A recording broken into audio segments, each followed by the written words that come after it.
Hello नमस्कार जय हिंद दोस्तों। मेरा नाम है Nitesh Kumar. Maths by Ashish sir classes में आप सभी का स्वागत करता हूं। दोस्तों आज हम ग्रामर का टॉपिक करने वाले हैं एडवर्ब। इसके मैंने कुछ most important common errors collect किए हैं प्रीवियस ईयर से। इन कॉमन एरर्स के साथ साथ हम रूल्स भी करेंगे जो कि आपके एग्जाम के लिए बहुत ज्यादा इंपॉर्टेंट है। और अगर आप अभी सीजीएल मेंस 2020 की प्रिपरेशन कर रहे हैं तो ये बहुत ज्यादा इंपॉर्टेंट फिर वीडियोज हैं आपके लिए, क्योंकि हम यहाँ पे आपको काफी सारे क्वेश्चंस की प्रैक्टिस करवाने वाले हैं। आप इसके अलावा भी किसी भी एग्जाम की प्रिपरेशन कर रहे हो एसएससी की, तो आप सब्सक्राइब कर लीजिए maths by Ashish sir classes को, क्योंकि यहाँ पे आपको मैथ्स और इंग्लिश दोनों ही काफी ज्यादा अच्छे से कराया जाता है। दोस्तों ग्रामर के जो रूल्स होते हैं उसके बेस्ड पे जो क्वेश्चंस आते हैं, आप ऐसा मत सोचिएगा कि वो सिर्फ कॉमन एरर्स ही होते हैं। इसके अलावा भी बहुत सारे टॉपिक हैं, जैसे sentence improvement, fill in the blanks, cloze test या किसी पैसेज रीडिंग में भी आपको काम आ जाएगा। सो ये बहुत ज्यादा हेल्पफुल होता है। आप हमारे पेपर की एनालिसिस चेक कर सकते हैं। अदर जो पार्ट्स हैं हमारे ग्रामर के आप देख सकते हैं। इन सभी का लिंक आपको डिस्क्रिप्शन बॉक्स में मिल जाएगा। चलिए स्टार्ट करते हैं आज का टॉपिक। रूल मैं बता दूं, आप लोग खुद से अटेम्प्ट करिएगा पहले और फिर चेक करिएगा कि आपका सही हुआ या नहीं। अगर आपको आता है तो आप एनालिसिस को थोड़ा फॉरवर्ड करके आप अगले क्वेश्चन पे जा सकते हैं। चलिए देखिए, पहला सेंटेंस है हमारा, I have never seen a coward man like Sohan. आज तक मैंने कभी भी एक कावर्ड मैन नहीं देखा है सोहन के जैसा। तो यहाँ पे आपने एक वर्ड देखा कावर्ड। अब ये क्या है, यहाँ पे देखिए ये है आपका नाउन।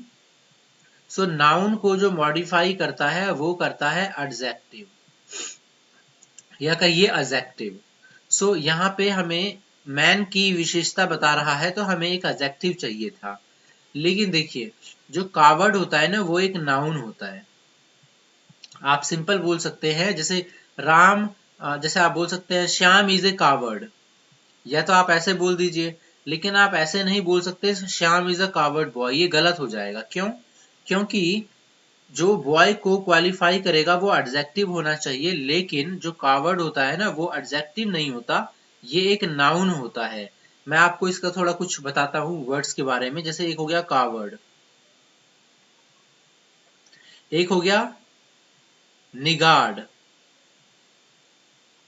एक हो गया ऑर्डर। ठीक है, ऐसे आप और भी काफी सारे वर्ड्स हैं जैसे फ्रेंड। ये सारे जो है ना, ये सारे के सारे आपके क्या हैं, नाउन हैं। आप लोग इन्हें एडजेक्टिव समझने की गलती मत करिएगा। अगर आपको इनका एडजेक्टिव बनाना है तो आपको इनके पीछे एल वाई लगाना पड़ेगा। Orderly, cowardly. होता क्या है दोस्तों कि जनरली जब किसी भी वर्ड के पीछे एल वाई लगा होता है सो हमें लगता है कि वो एडवर्ब है। जनरली यही होता ही है, अगर किसी भी वर्ड के पीछे एल वाई लग जाता है तो वो एक एडवर्ब होता है। लेकिन कुछ ऐसे ये वर्ड्स हैं जो एडवर्ब नहीं, एडजेक्टिव बनते हैं एल वाई लगने के बाद। सो यहाँ पे कावर्ड नहीं होगा, यहाँ पे क्या हो जाना चाहिए, हमें एक एडजेक्टिव चाहिए जो क्वालिफाई करे इस मैन को। सो हम यहाँ पे लगाएंगे एडजेक्टिव जो कि है हमारा कावर्डली। मैं एडजेक्टिव बोल रहा हूँ या एडजेक्टिव बोल रहा हूँ, आप कंफ्यूज मत होइएगा। एडजेक्टिव होता है पर बोलते हैं हम आजकल इंडियन एक्सेंट में एडजेक्टिव ही बोल देते हैं। इनका मैं एडवर्ब भी साथ के साथ आपको बताता चलूं क्या होता है। ये इंपॉर्टेंट है, आप लोगों ने पढ़ा भी होगा, रिमाइंड करिए, थोड़ा सा याद आ जाएगा। In a cowardly manner, in a niggardly manner, in an orderly manner, ये सारे इसके एडवर्ब्स होते हैं। सो हमें किसकी आवश्यकता थी, ऑर्डरली की, कावर्डली की, तो इसीलिए हम इसको लेंगे। एरर आपका पार्ट बी में है। चलिए मुझे कमेंट करके बताइए वीडियो कैसे लग रहे हैं। दोस्तों आप लोग कमेंट नहीं करते हैं तो कर दिया करिए थोड़ा, ताकि मुझे पता चलता रहे कि आप वीडियो में क्या क्या इंप्रूवमेंट चाहते हैं। ठीक है, आगे देखिए, I refused to consider him as an honest boy as he had cheated many people। देखिए क्या होगा इसमें, एरर जरा ढूंढने की कोशिश करिए। देखिए कुछ ऐसे वर्ड्स होते हैं जिनके साथ आप, यहाँ पे एक एडवर्ब है एज, कुछ ऐसे वर्ड्स होते हैं जिनके साथ आप एज का यूज नहीं कर सकते, जिनमें से जैसे एक हो गया कॉल, यह हो गया कंसिडर, राइट। तो ऐसे वर्ड्स के बाद एज नहीं आता। ऐसे जब आप इंग्लिश ग्रामर की पढ़ाई करेंगे तो आपको ऐसे काफी सारे वर्ड्स मिल जाएंगे, आप इनको याद रखिए। जैसे रिगार्ड के बाद एज लगता है, सो किसके बाद लगता है, किसके बाद नहीं लगता है, क्योंकि ये ना डायरेक्ट आपके फॉर्मूला, ये direct point two point based questions आते हैं। अगर आपने ये याद कर लिया तो आपको एग्जाम में बहुत इजी मिल जाएगा, वरना आप कहीं ना कहीं इसमें या किसी अलग चीजों में एरर ढूंढते रह जाओगे। सो यहाँ पे एज नहीं आना चाहिए। अगला सेंटेंस देखिए, I did not know hardly anyone in the college and so I felt lonely all the time. So ये वाला काफी इजी होना चाहिए आपके लिए। अगर आप मेरे प्रीवियस वीडियोस देखते हैं तो फिर तो बहुत ज्यादा हेल्पफुल होना ही चाहिए, क्योंकि ये मैंने आप लोगों को कई बार करवाया हुआ है कि हार्डली जो है ये एक नेगेटिव वर्ड होता है। हार्डली, स्केर्सली, तो ये क्या है, नेगेटिव वर्ड्स है, इनके साथ आप नॉट का यूज नहीं कर सकते हैं। तो ये बन जाएगा आई हार्डली न्यू एनीवन। अब सेंटेंस आपका ठीक है। आगे देखिए, अगला सेंटेंस है हमारा, we seldom or ever go out these days because it is too hot nowadays. आजकल बहुत गर्मी है, हम बाहर नहीं जाते। देखिए मैं यहाँ पे आपको ना कोई लिख के दिखाता हूँ, ये एग्जाम में बहुत आते हैं। Seldom or ever versus seldom और नेवर। ध्यान से देखिएगा, मैं ना एक और लिख के दिखा देता हूं इसके साथ। Seldom, if, never. और भी ऐसे होते हैं, लेकिन मैं जब आपको ये क्लियर करवाऊंगा ना, तो आप जब ग्रामर की बुक वगैरह पढ़ेंगे एडवर्ब टॉपिक, सो आपके काफी सारे क्लियर हो जाएंगे। अभी मैं 2 ही करवा रहा हूं, लेकिन आपके सारे क्लियर हो जाएंगे इसी चीज से। देखिए ध्यान से, अब इनमें से कोई एक सही है, या तो ये सही है या ये सही है। अब कौन सा सही है हमको बताना है। तो ध्यान से देखिए, इसमें कई बार क्या होता है, आपको सिर्फ ये पता हो जाता है कि हमें याद रखना है कि भैया सेल्डम और एवर आएगा या सेल्डम और नेवर आएगा। लेकिन आप जरा एक चीज देखिए ध्यान से, यहाँ पे जो लिखा हुआ है वर्ड, जो हमारा कंजक्शन है वो है और कैसी चीजों को जोड़ेगा, सिमिलर सिमिलर चीजों को, राइट। ये बात तो कंफर्म है। तो देखिए ध्यान से, जो सेल्डम है ये एक नेगेटिव वर्ड है, जो एवर है ये एक पॉजिटिव वर्ड है। सो ये नहीं हो सकता। क्यों? और है तो दोनों सेम चीजों को जोड़ना चाहिए। यहाँ पे देखिए, सेल्डम एक नेगेटिव वर्ड है, नेवर एक नेगेटिव वर्ड है, तो ये वाला जो हमारा है ये सही हो जाएगा, राइट। इसी तरीके से अब नीचे दूसरे में देखिए, ये नेगेटिव वर्ड है, ये नेगेटिव वर्ड है, जबकि इसको जो क्वालिफाई कर रहा है वो कर रहा है इफ, जो कॉन्ट्राडिक्ट करता है यदि, तो एक नेगेटिव एक पॉजिटिव होना चाहिए। और आप आगे देखेंगे, सो यहाँ पे जो A V E R ever था, सेल्डम इफ एवर, अब आप देखेंगे कि ये है आपका नेगेटिव और ये है आपका पॉजिटिव। सो इफ ऐड कर रहा है तो कॉन्ट्राडिक्ट डिफरेंट डिफरेंट चीजों को ऐड करेगा। सो ये हमारा सही हो गया। आप ऐसे याद रखिए, और सिमिलर चीजों को याद ऐड करेगा, इफ डिफरेंट को ऐड करेगा। सो इससे क्या होगा ना, आप हमेशा याद रख पाएंगे।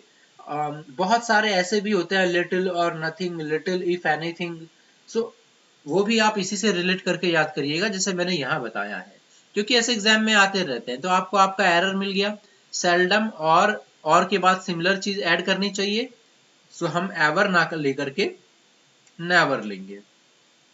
चलिए आगे चलते हैं। अच्छा लगेगा तो मुझे कमेंट करके जरूर बताइएगा, जरूर जरूर। बुरा लगेगा वीडियो तो भी बताइएगा कि आखिर आपको बुरा क्यों लगा, क्या इंप्रूवमेंट चाहिए मुझे। आगे देखिए, शी इज ईदर डम्ब और डीफ इफ नॉट बोथ। अगर आप कभी भी सेंटेंस में ईदर देखेंगे तो सबसे पहले उसका पेयर चेक करिए। ईदर का पेयर होता है और, ठीक है, अब सही है, क्योंकि कई बार सेंटेंस में ईदर की जगह नॉर लगा के दे दिया जाता है। आगे क्या दिया है, इफ नॉट बोथ।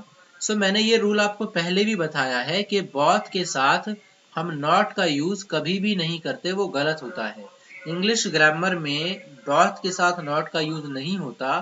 आप इसे काट के लिख सकते हैं if neither। both और not की जगह हम neither का यूज करते हैं। अब सही है, she is या तो वो बहरी है या गूंगी है, if neither अगर दोनों नहीं है तो। आगे देखिए, I see him often at the bus terminal। देखिए I see him often, so जब भी आप often को देखेंगे ना, तो देखिए कुछ ऐसे वर्ड्स हैं जिन्हें कहा जाता है एडवर्ब्स ऑफ फ्रीक्वेंसी। जैसे हो गया आपका often, seldom, never, always। सो इनका ना एक सर्टेन प्लेस होता है सेंटेंस में, वो अपने सर्टेन जगह पे ही आते हैं। और ये सर्टेन जगह कौन सी होती है? ये होती है सब्जेक्ट और मेन वर्ब के बीच में, राइट।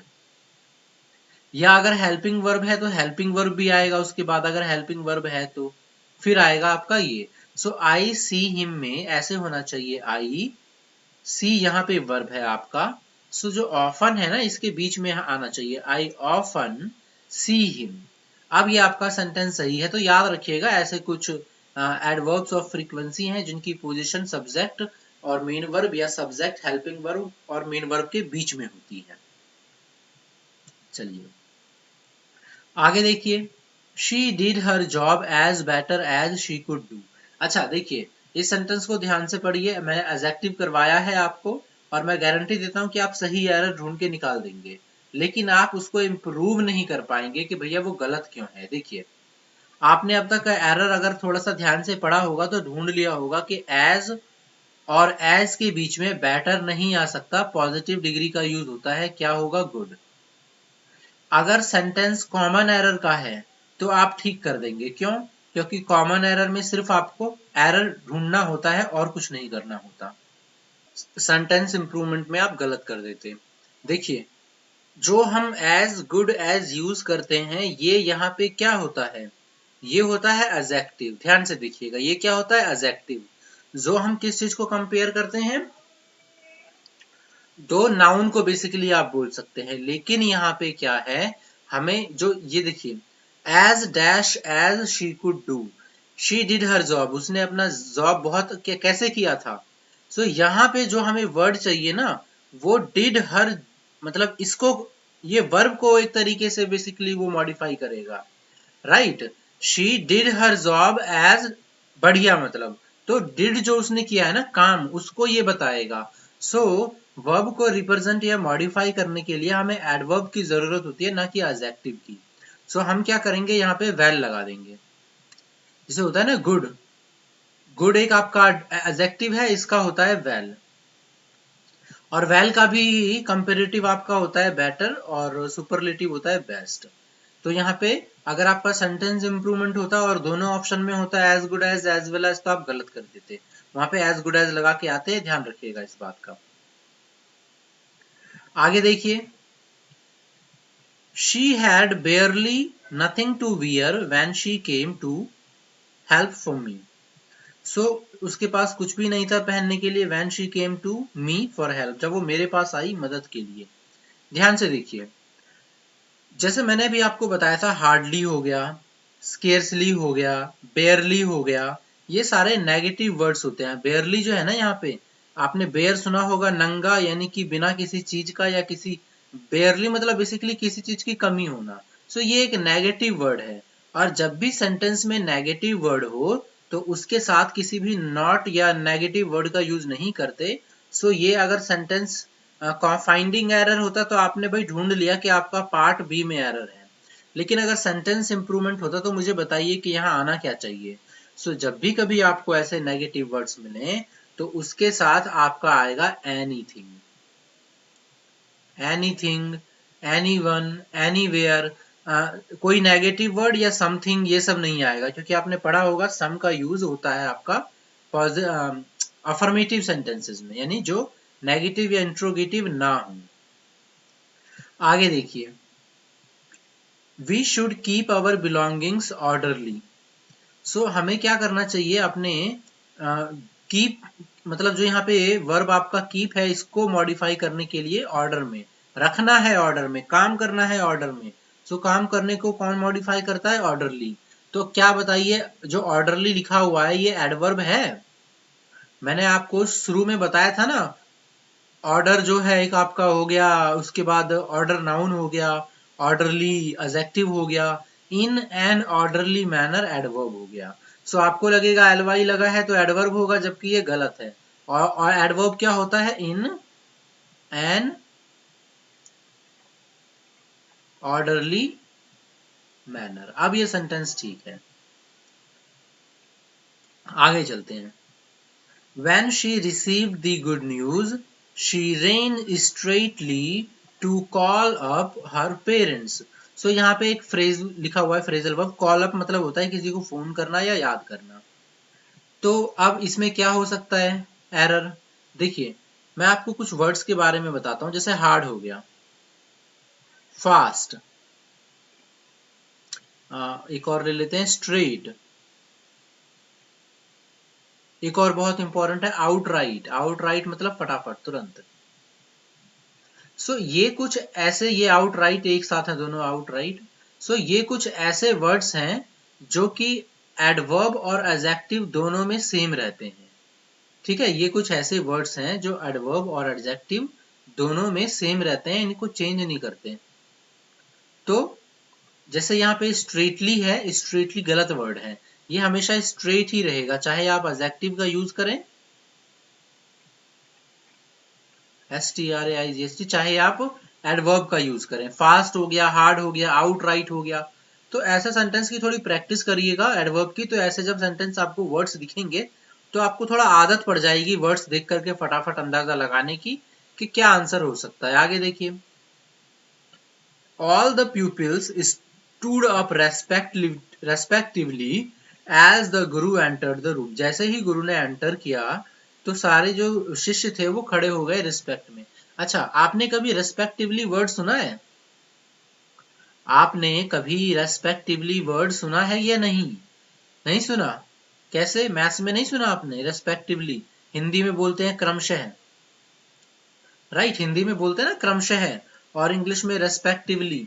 तो ये जो वर्ड है रेस्पेक्टिवली, ये एक तरीके से गुरु के सम्मान के लिए तो वर्ड यूज होगा नहीं। जब गुरु ने एंटर किया तो शिष्य खड़े हो गए।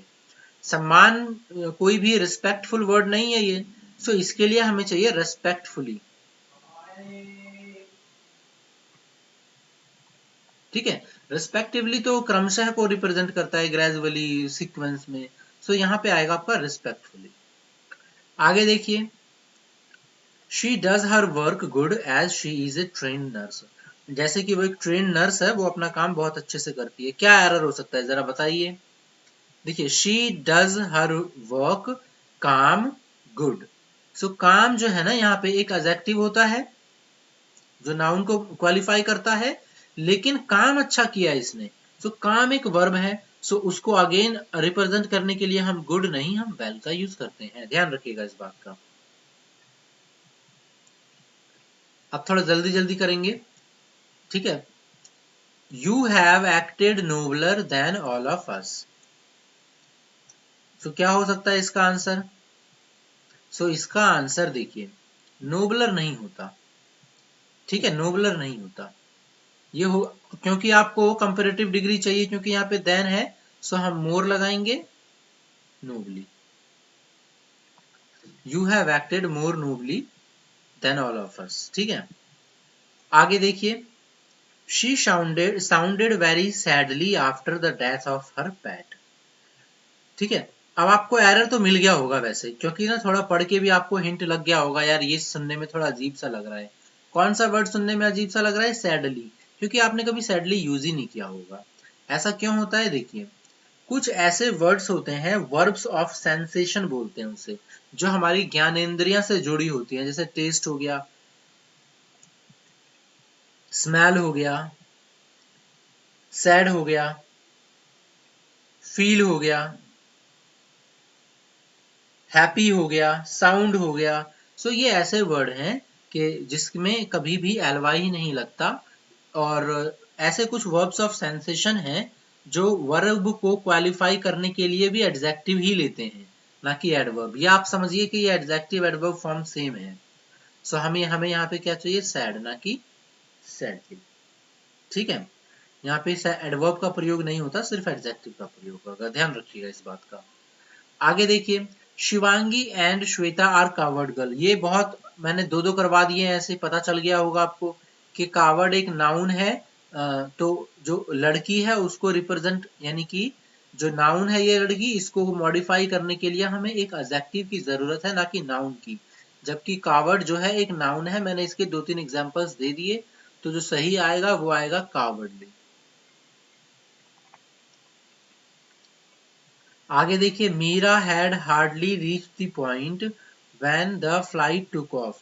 सो मैंने Meera had hardly reach the airport when the flight took off. So इसमें क्या एरर हो सकता है, मीरा हैड के बाद हार्डली नेगेटिव वर्ड है, रीच, इसमें कोई एरर लग नहीं रहा क्योंकि मीरा है, मीरा के बाद हैड है, हार्डली, रीच्ड, ठीक है, हार्डली की पोजीशन भी ठीक है। इसमें आपका नो एरर होना चाहिए, इन माय ओपिनियन इसमें नो एरर होगा। अगर मैं इसको हार्डली हैड, ठीक है, इसमें नो एरर है। आगे चलते हैं। अगर आपको कोई एरर मिलता है तो मुझे कमेंट जरूर करिएगा। आगे देखिए, one should face the challenges posed bye life mainly. One should face the challenges posed bye life mainly. जो हमें लाइफ चैलेंजेस देती है, हमें उसे अच्छे से सॉल्व करना चाहिए। सो मेनली देखिए, मेनली जो है ना, ये एक एडजेक्टिव्स है। जैसे मैंने अभी आपको स्ट्रेट, मैंने बताया था ना, स्ट्रेट ली कर देंगे तो वो एडवर्ब, जैसे ओ आर, ये जो है ये आपका एडजेक्टिव है, एडवर्ब नहीं है। उसी तरीके से मेनली भी आपका एडजेक्टिव है, एडवर्ब नहीं है। सो यहाँ मेनली की जगह आएगा मैनफुली। मैनफुली मतलब हो गया, जैसे आप बोल सकते हैं bravely, strongly, in a strong manner, strongly manner. So यहाँ पे आपका मेनफुली आएगा, ध्यान रखिएगा, मेनली में एरर है। अगला देखिए, स्नेहा एक्टेड नोबलर, ये तो रिपीट हो गया, चलिए ये तो रिपीट हो गया, आपको पता है एरर कहाँ पे है, इंप्रूव कैसे करना है। अच्छा, मुझे कमेंट करके बताइए कि नोबलर को हटाकर क्या आएगा। आगे देखिए, मीरा डिड दिस वर्क, ये भी आप खुद ही करिए, ये मैंने करवा दिया इस तरीके के 2-3 आज ही। आगे देखिए, Sushant knows riding a horse very well. देखिए, ये वाला जो है ना, मैंने आपको 2 बार बता दिया है शायद, जब हम कल प्रीवियस ईयर का प्रैक्टिस कर रहे थे, हमने कल अपना 13 तारीख को जो सेकंड शिफ्ट हुआ था उसे किया था। अगर आप लोगों ने नहीं देखा अभी तक तो जा करके देखिए, प्लेलिस्ट लिंक आपको डिस्क्रिप्शन बॉक्स में मिल जाएगा। तो मैंने आपको बताया था कि नो, वॉन्डर, ऐसे कुछ वर्ब्स हैं कि जिनके बाद एक डब्ल्यू एच फैमिली का आना मस्ट होता है। अगर डब्ल्यू एच फैमिली नहीं होगा तो वो गलत होगा। तो she knows how to riding a horse, ठीक है, या how to ride a horse. So how यहाँ पे आएगा आपका W H family. W H family में एच भी, हाउ भी आता है, ठीक है। हाउ ऐसा मत सोचिएगा डब्ल्यू एच फैमिली का पार्ट नहीं है। आगे देखिए, the principal rejected my application out rightly as it was against the rules of the school. सो आपको पता चल गया, आउट राइटली नहीं होता कुछ भी।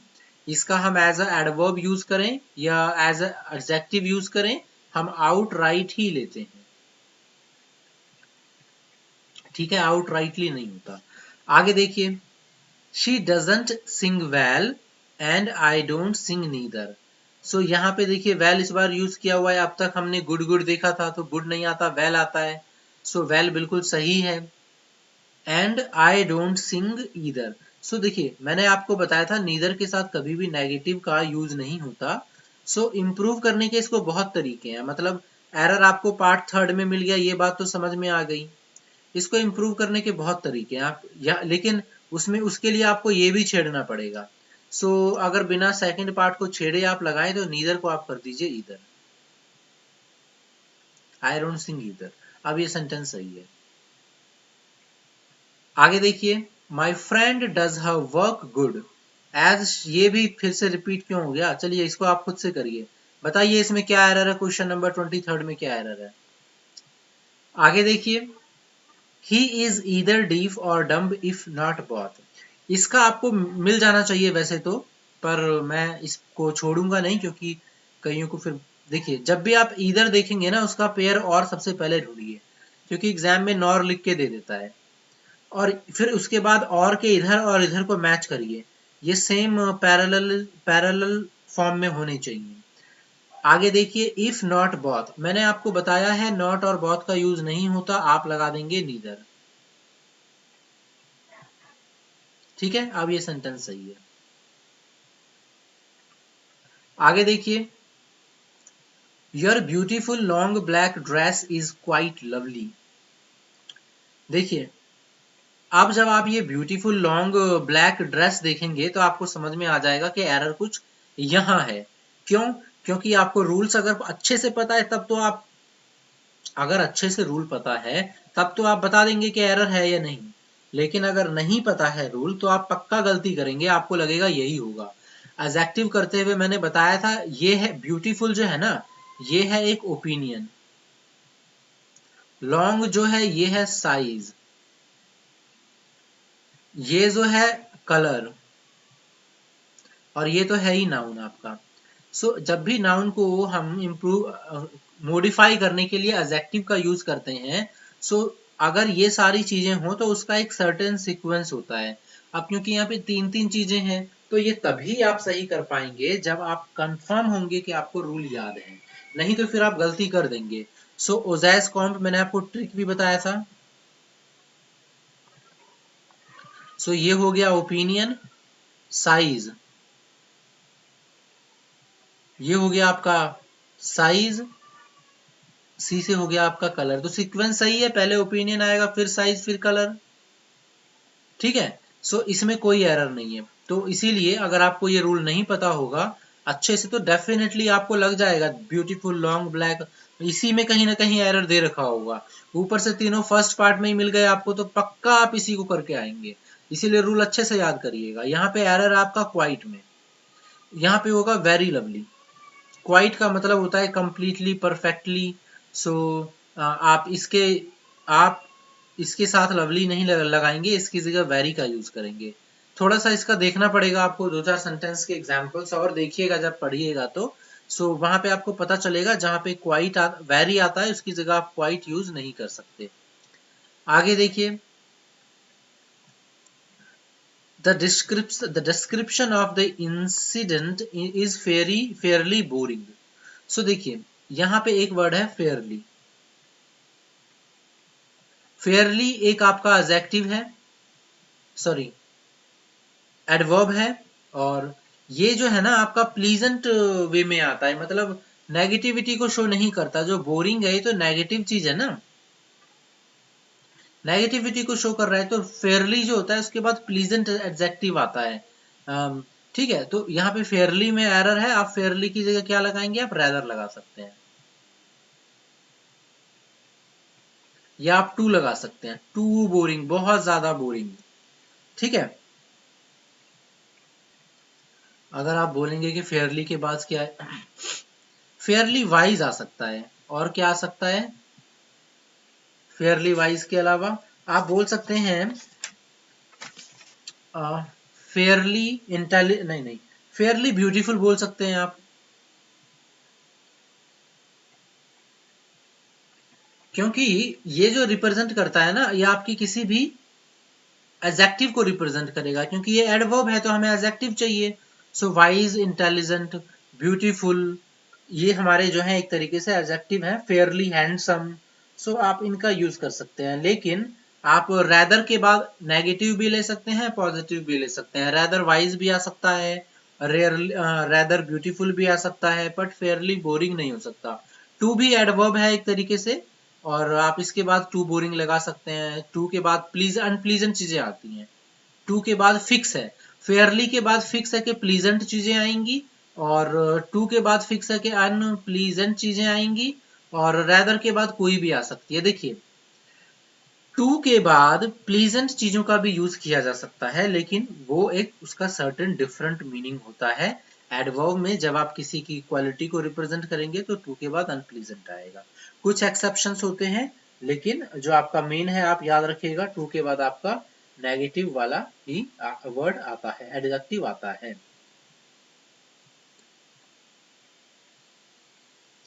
I told her as blunt as I could, but she was not convinced.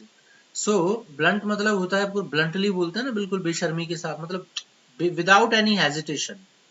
So I told her as blunt. Blunt जो है ना आपका adjective है, और as के बीच में क्या आता है आपका, as बीच के बीच आता है पॉजिटिव डिग्री, तो इस हिसाब से सही होना चाहिए। लेकिन मैंने आपको बताया है कि जब इसने ये जो वर्ड है किसको रिप्रेजेंट कर रहा है, ये मॉडिफाई कर रहा है टोल्ड को। ये तरीका बता रहा है कि मैंने कैसे बोला, यानी वर्ब को क्वालिफाई कर रहा है, मॉडिफाई कर रहा है। सो हमें यहाँ पे एडजेक्टिव चाहिए ना कि सॉरी हमें एडवर्ब चाहिए ना कि हमें चाहिए एडजेक्टिव। सो एज ब्लंटली, क्योंकि वर्ब को मॉडिफाई करने का काम एडवर्ब करता है। आगे देखिए, I meet Shivangi often near the cafe shop. आपको इसका एरर मिल जाना चाहिए अब तक। क्या है एरर? ऑफन, ऑफन नहीं आएगा यहाँ पे, तो कहाँ आएगा ऑफन? मैंने आपको अभी बताया था ना, कुछ ऐसे एडवर्ब्स होते हैं जो एडवर्ब्स ऑफ फ्रीक्वेंसी होते हैं, जैसे सेल्डम, ऑलवेज, नेवर, ऑफन। तो ये जो होता है ना आपका सब्जेक्ट मेन वर्ब, इन दोनों के बीच में आने का काम करता है। ठीक है, अब ये सेंटेंस सही है। आगे देखिए, it was much hot day before yesterday and we didn't go out. So मतलब कह रहा है कि इट वॉज, ये जो था, ज्यादा हॉट दिन था पहले से। सो मैंने एडजेक्टिव जब करवाया था वहां भी मैंने काफी अच्छे से बताया था कि जब भी इस तरीके से कंपैरिजन हो के आज का पिछले वाले दिन से, सो हम यूज करते हैं आपका कंपेरेटिव डिग्री, जबकि यहाँ पे तो हॉट लिखा है। सो मैं आपको एक दो चीजें और बता देता हूँ। वेरी, वेरी एक ऐसा शब्द है जिसके बाद आपका पॉजिटिव डिग्री आता है, लेकिन मच एक ऐसा वर्ड है जिसके बाद कंपेरेटिव डिग्री आता है। जैसे एग्जांपल में देख सकते हैं, आप यहां लिख देंगे गुड, आप यहां लिख सकते हैं वाइज, आप यहां लिख सकते हैं हॉट, लेकिन मच के साथ आप लगाएंगे better, wiser, hotter. So hot नहीं आएगा, मच हॉटर आएगा। भाई ये रिप्रेजेंट कर रहा है ना कि भाई पिछले जो दिन था उससे आज ज्यादा गर्म है, तो वो कंपैरिजन दो चीजों के बीच कर रहा है ना। सो आपका कंपेरेटिव डिग्री आना चाहिए, तो मच हॉटर हो जाएगा। हालांकि अगर आप लोगों के पास टाइम हो तो मैं एक और चीज बता देता हूँ। वेरी जो होता है ना और मच जो होता है, इसके बाद वेरी के बाद आता है प्रेजेंट पार्टिसिपल। प्रेजेंट पार्टिसिपल होता है जो आईएनजी फॉर्म में होता है, जैसे इंटरेस्टिंग। लेकिन मच के बाद आएगा आपका पास्ट पार्टिसिपल, जैसे इंटरेस्टेड।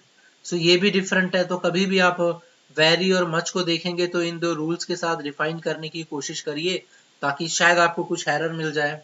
सेंटेंस इंप्रूवमेंट में तो याद जल्दी आ जाता है कि हमें क्या ढूंढना है, क्योंकि कॉमन एरर में क्या होता है कि बहुत सारी चीजों में से हमें एक चीज ढूंढना होता है, लेकिन सेंटेंस इंप्रूवमेंट में हमको पता होता है क्या ढूंढना है। सो आगे देखिए, so quickly Shivangi ran that she caught the bus. So इसका एरर क्या होगा, देखिए सो क्विकली एक ऐसा फ्रेज है जब भी इसे सेंटेंस की शुरुआत हो तो वो इन्वर्जन का काम करता है। अब मैं आपके लिए ना एक टॉपिक लेके आने वाला हूं इन्वर्जन का। थोड़ा लाइक करिए सेशन को ताकि मैं ये टॉपिक आपको लाके दे सकूं। ये कोई पर्टिकुलर आपको टॉपिक नहीं मिलेगा ग्रामर में, लेकिन इस पे बेस्ड आपके क्वेश्चंस आते हैं। क्या होता है कि इन्वर्जन होता क्या है कि कोई भी सेंटेंस होता है ना, उसको इंट्रोगेटिव फॉर्म में रखते हैं, जबकि वो इंट्रोगेटिव होता नहीं है, होता अफर्मेटिव सेंटेंस ही है, लेकिन लिखने का जो फॉर्म है, फॉर्मेशन बन जाता है, स्ट्रक्चर बन जाता है आपका इंट्रोगेटिव। सो इसमें क्या है कि सो क्विकली, इसका सही कैसे होगा देखिए, सो क्विकली। अब यहां पे आ जाएगा डेड, क्योंकि पास्ट है। अब यहां पे हो जाएगा शिवांगी, लेकिन यहां पे रन हो जाएगा, ना कि RAN। ये पास्ट है ना, ये पास्ट इसीलिए दिया ताकि आपको रिप्रेजेंट कर सके कि भैया पास्ट का सेंटेंस है। हालांकि एग्जाम में ऐसा नहीं होगा, या तो फिर दोनों एक ही पार्ट में होगा, या तो फिर यहाँ पे RUN लिखा मिलेगा। सो यहाँ पे क्या होगा, सो क्विकली के बाद helping verb, subject and then verb. अब ये सेंटेंस आपका सही हो गया, इन्वर्जन का फॉर्म है ये। तो जरा मुझे अच्छे अच्छे कमेंट करके बताइए कैसा लगा वीडियो, लाइक करके बताइए, सब्सक्राइब करके बताइए। हमारे पिछले भी वीडियोस हैं, आप देख सकते हैं। आप यहाँ पे बहुत सारे हमारे previous year question paper solve कर रहे हैं, हम ग्रामर का टॉपिक कर रहे हैं, तो फ्रेजल वर्ब भी हमने किया हुआ है, आप उनको भी देखिए। और अच्छा लगेगा आपको, सब्सक्राइब करिए इस चैनल को। चलिए मिलते हैं आपसे अगले वीडियो में, तब तक के लिए आप सभी का धन्यवाद। जय हिंद।